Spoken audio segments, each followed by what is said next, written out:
Is Jesus is God? क्या आप इस प्रश्न को लेकर कंफ्यूज है? तो ये आपके लिए है। जब आप और हम बाइबल में देखते हैं यूहन्ना की किताब 1 अध्याय का 1 और 14 पद, तो वहां पे इस प्रकार से कहता है, आदि में वचन था, वचन परमेश्वर के साथ था और वचन ही परमेश्वर था, और वचन दोधारी हुआ और हमारे बीच में रहने लगा।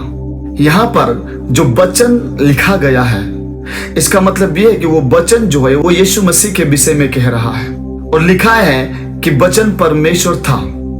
इसका अर्थ यह है कि यीशु मसीह स्वयं परमेश्वर है। और उसके बाद फिर ऐसा लिखा है कि वचन देहधारी हुआ, तो इसका मतलब यह है कि परमेश्वर ने मनुष्य का रूप धारण किया।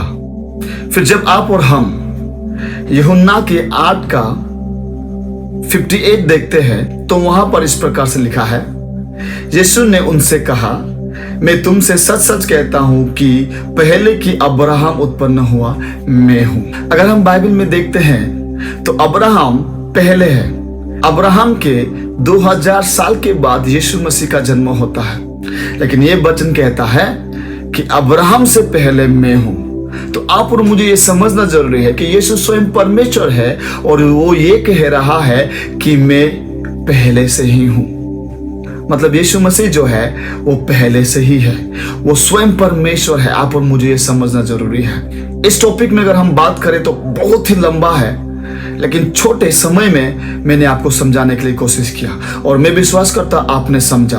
तो एट द एंड मैं आपसे ये कहना चाहता हूं, यीशु मसीह कोई प्रॉफिट नहीं था। यीशु मसीह स्वयं परमेश्वर था, परमेश्वर है, और वो परमेश्वर ही रहेगा। जय मसीह की।